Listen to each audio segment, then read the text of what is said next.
He's saying things I've never heard before. He's making funny sounds. And in it all, I'm praying. He's also, that's the one. He's doing that. And all the doors are locked. He had a fancy car. All the doors are locked. So I'm trying to open at the back, and I can't get out. And then I pray, and he goes, oh, you are praying. We'll see how this ends. And guys, so I'm wearing tights and a loose top, and I'm carrying a bag because I was going to change at my friend's house. So eventually, I jump to the front seat, and then he also comes to the front seat, and then he grabs my top, and I just do this, and the top comes out, and I hit the unlock button, and I run for my life. Like my son would say, I ran for my life, and there was dust behind. I'm running in town, and I've just got my bra. And I ran, and as God would have it, I ran so much, and I'm running the opposite direction from him. So if he had tried to come, he would need to go first straight and then come off a one-way. And then I would cross over streets. And bear in mind, I am swollen everywhere. I can't even close my mouth because that's how swollen I was. And I go to my friend's house. My friend is not there. And from nowhere, one of my cousins, a drunkard, comes from nowhere. He's like, Sisru, what are you doing here? I'm like, what are you doing here? He's like, my friends left me at this party. Now I'm lost. I don't know where to go. And I left my bag in the car and everything because I was running away. Then he's like, what's going on? I'm like, Kaulani, please just give me money. So he's like, I've only got 100 rand. He gives me the 100 rand. I call my other friend and I go to Rosettenville. That's the end of the story. But eventually I had to choose myself. I had to say, I'm enough without him. I had to say to myself, Ru, is this really you? Actually, God showed you the red flags in the beginning. He showed you that this guy was possessive, but I ignored it. He showed you that he was possessive, but I ignored it. The Holy Spirit himself was telling me all of these things, but I ignored them. And so when I then tell my brothers come pick me up, they take me to the hospital, and I spend 2 nights there. He then comes to say he's sorry. Don't you remember that in 2 weeks we are getting married? You know? And I'm like, I call my mom. I say, Mommy, please cancel everything. My mom was like, are you sure? I'm like, Mommy, he beat me up. And my mom was really, really, really upset. And we tell them it's canceled. But they still come. And when they come, I think it was the time when Zim was really going bad, and they bring the cash and they put it on the table. My mom called me and said, are you serious? Are you serious? We shouldn't take this money. And I said, Mommy, if you take the money, you are marrying him, not me. But I'm just here to say that over the years, it was a difficult week because now I was reliving this whole thing. But over the years, God has been gracious. He has been so good to me. I can talk about it, but I know that it is not what God has designed for any woman to be with. It doesn't matter whether you've been there. God can restore you. God can heal you. Please watch out for the red flags. We call them red flags, but I want to believe it's God telling you, this is what you're dealing with. Do you want to deal with this?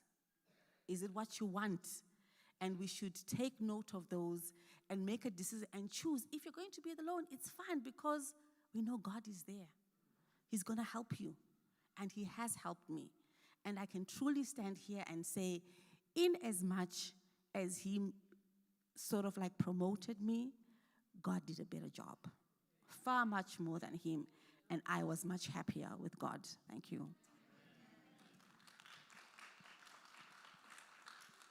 Thank you. Thank you so much, So I think the takeaway I'm also getting from your story, Rumbi, is that we need to also teach our children to see the red flags. When I tell my children that if you meet somebody, and I say it as if I'm joking, but relationships, we need to find a clever way to help our children be in relationships. And we need to remove this myth that a relationship is between two people. Because mazikalala, all of us are now in it. So we need to help our children choose right. And if perchance the choice wasn't so great, how do you identify those things that are signaling to you, and what should they do so that they don't go through some of the things that we are going through? And we thank God for grace, because you are never written that you were once beaten, or you were, this was happened to you, this happened to you. I'm going to talk about, so this one was like an aggressive GBV that was so obvious. Earlier I shared that some of them are not so obvious. Mine is not as dramatic, but it related to imali, chelede. I learned late that actually money has such a big bearing on relationships. I didn't know, because no one told me. I went in, I was married. I went in thinking love is all you need. Program. All you need is love. And I was shocked, like, hey, all you need is not love here. Love does not buy bread. Love does not buy roll on. So the challenge that I saw also many years later, that I also got red flags that I ignored. And I ignored, perhaps it was not intentional, but I ignored because I did not have the skill to identify that this is a red flag. Let me make a small example. So the relationship is starting, and we are building life. There's a house that, okay, there's mortgage that is being paid. And then suddenly somebody says, account as a jet. It starts as simple as that. I'm going to pay account, gikolota jet, giopatala account go jet. Okay, no problem, yakap. Let's go together. Let's go and pay the account. Okay, after the jet account, then I realized, oh, there are other debts. Okay. I have never had a clothing account, because I always believe buy cash. If you don't have cash, don't buy. Simple. So now we move from jet to, okay, now we have to pay the bills in the house. Like, no, I don't have enough to pay all the bills. So I will look after this. When I refill it, you look after the rest. I'm like, okay. But anyway, I'm doing it begrudgingly, because the house is in our name, there are cars, there are children, there are school fees, so now I'm paying.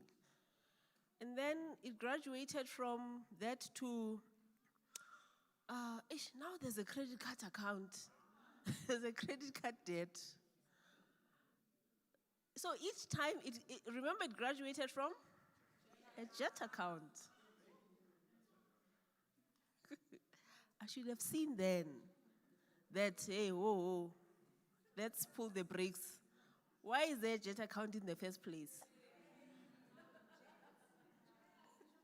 Utlavar jet.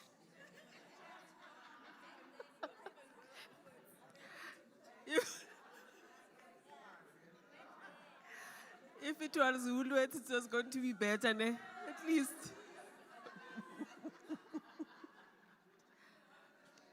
But I'm trying to say, to cut the long story short, it was just that small thing. I should have realized then that this is a red flag. And I should be diligent in dealing with money issues in the relationship. I should have taken steps to say, oh, let's close this jet account. You don't actually need it. and let's find a way. Let's find somebody who's gonna help, who's gonna teach us how to use money, so that the money does not become an obstacle in the relationship. But the situation deteriorated. The rest is history. But at the end, I felt so cheated because I ended up feeling, it is a perception, I'm putting a disclaimer. I ended up feeling as though I am doing two roles. I'm being the mom and the dad. I hated it with all my heart. I hated being the guy in the home because I didn't like it. You be the guy. You be the, you're the head of the home. You do it. And the head of the home comes with responsibilities. You must do it.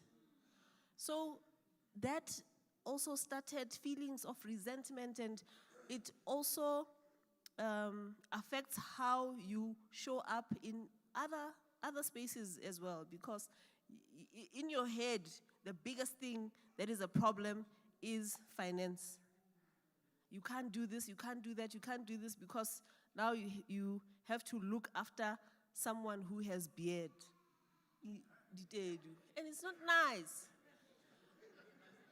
Then I realized later,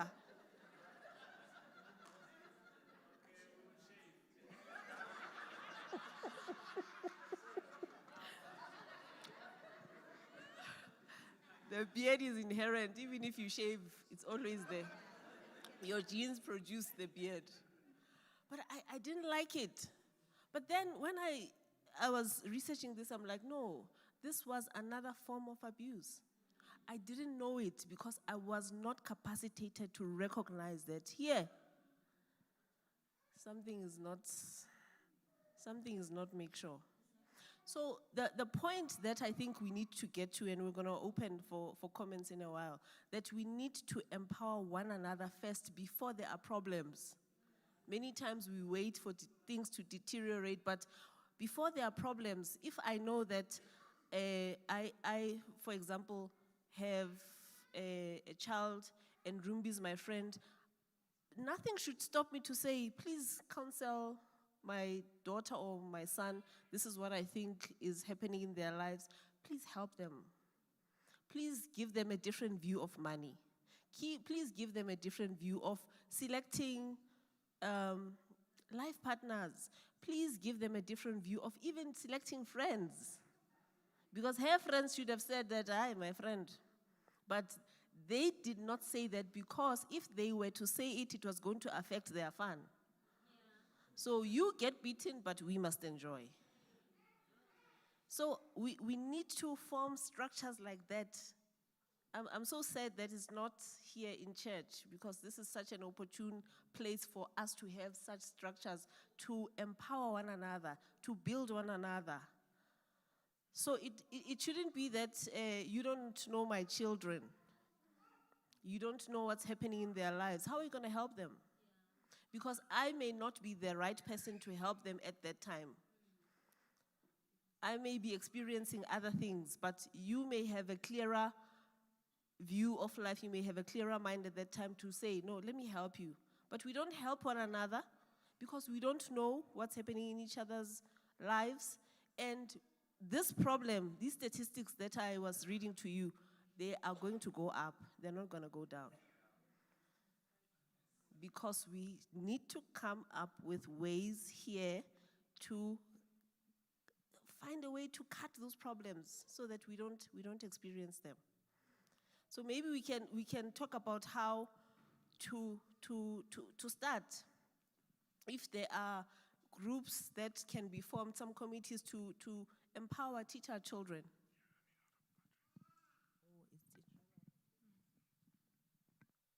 We need to find a way to do it. I think so. So it does not have to be a large group. I know that there are people who, like me, like to keep things private, but you can find someone you can trust and talk to them to say, here's a challenge that I'm having. Even in relationships, our children are having secret relationships. They don't tell us because they don't trust us. And how will you coach them that no, this boy, or even if your child is the boy who's wayward, to say no, how will you know? Because everything is like hush hush. Relationships are like taboo. There's no like even to say I'm available to the causers if you want to talk to me about anything. And I tell the parents that if your children need anything, they can come to me. But there are simple things that can be done, that we can do to uplift. Okay. So I'm just throwing it out there as an example so that these statistics, we shouldn't be reporting these statistics. They're really gruesome. 77 F&B stadia. And this is just women, by the way. I'm not counting children. And men, yes. So we really need to do something. I've read to you what the government is trying to do. They've set money aside, but the real thing, the truth is that you will never solve a spiritual problem with money. So we need to start something. So I'm going to open. How much time do we have? Okay, let's have music before, then we can open. Do they need, I think they'll need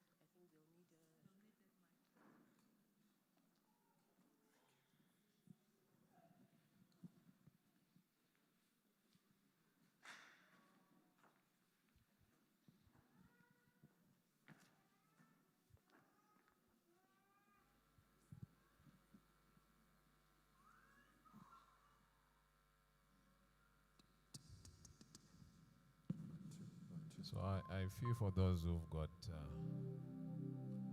beard.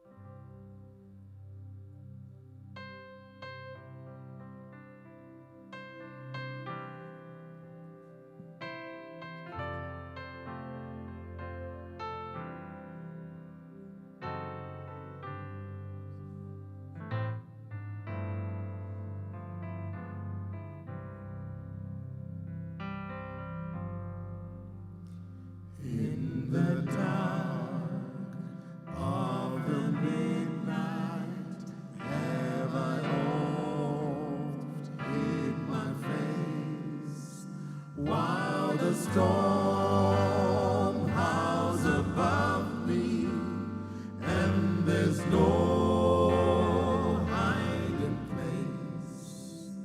Miss the crash of the thunder. Precious Lord, hear my cry, keep me safe till the storm passes by, till the storm passes over, till the thunder sounds no more, till the clouds roll forever from the sky. Hold me fast, let me stand in the hollow of thy hand. Keep me safe till the storm passes by. Now sometimes Satan whispers, there is no use to try, for there's no end of sorrow, and there's no hope by and by. Oh, but I know thou art with me, and tomorrow I'll rise.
Chapa rutendo rwangu kunaisha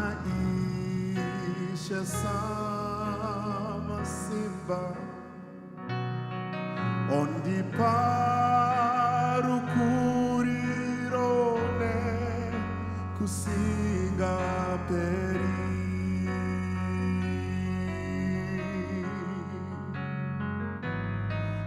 Chandirati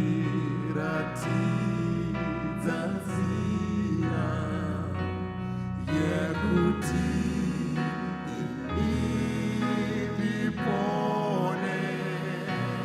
Dichamu Bambine Singapere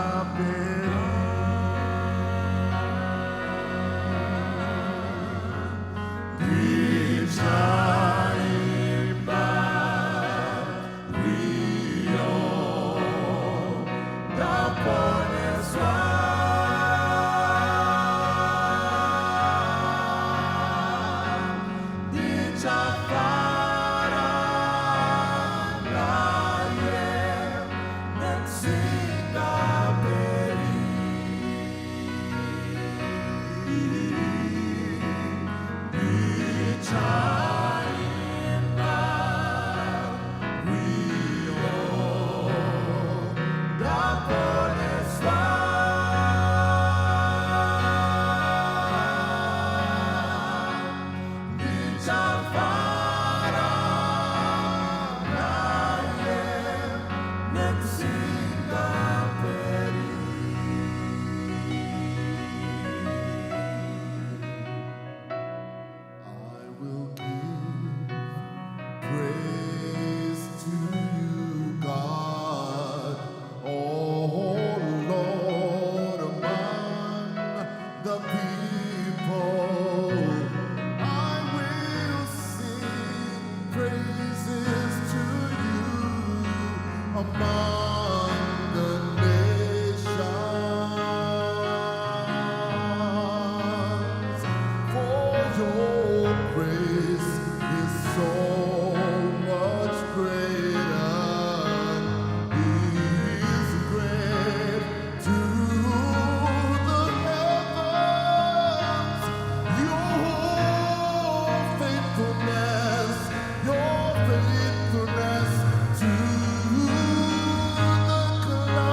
trophies and crowns, my robe stained with sin, well, all that I had to lay at his feet, unworthy to feast from the table of life, till God made provision for me. I will glory in the cross, next to suffering, all be in vain. I will weep no more for the cross that he bore. I will glory in the cross. In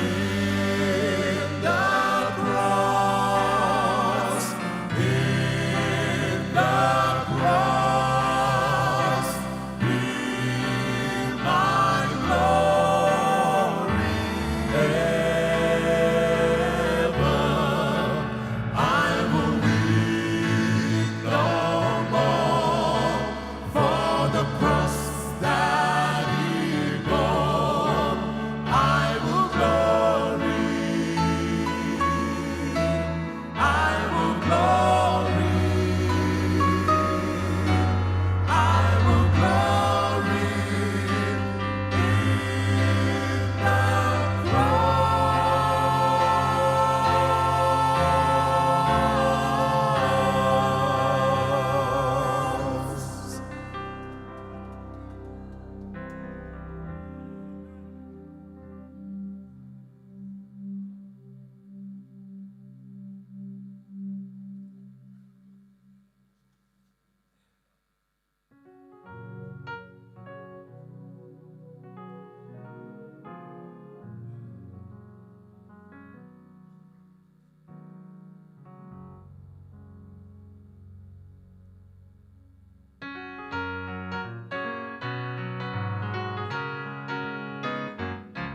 Behold, how good and pleasant it is when brothers and sisters dwell together in unity.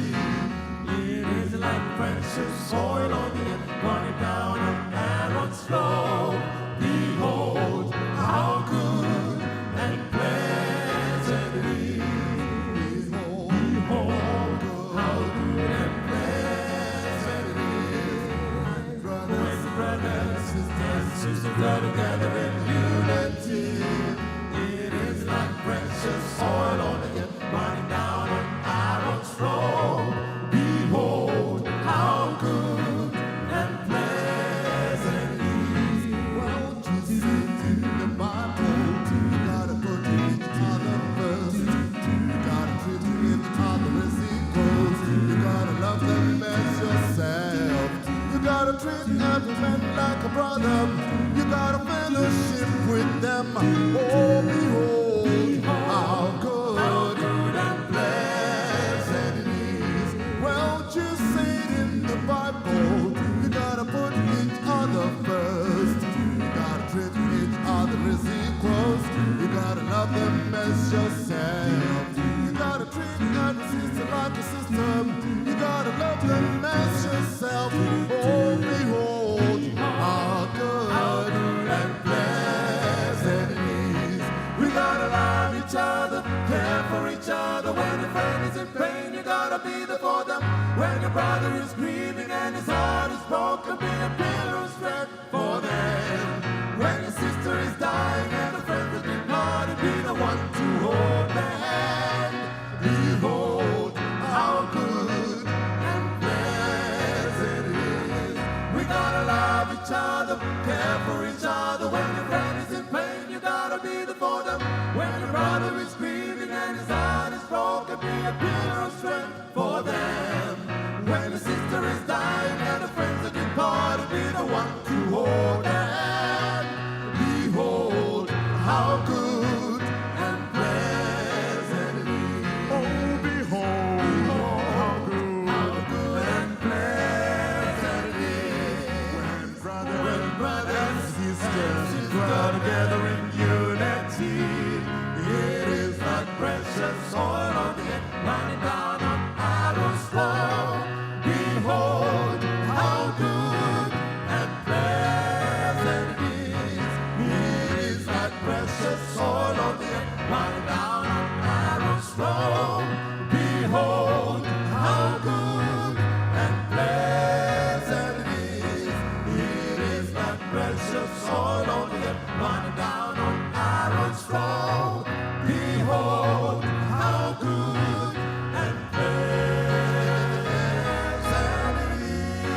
Andiboni umdlalo la.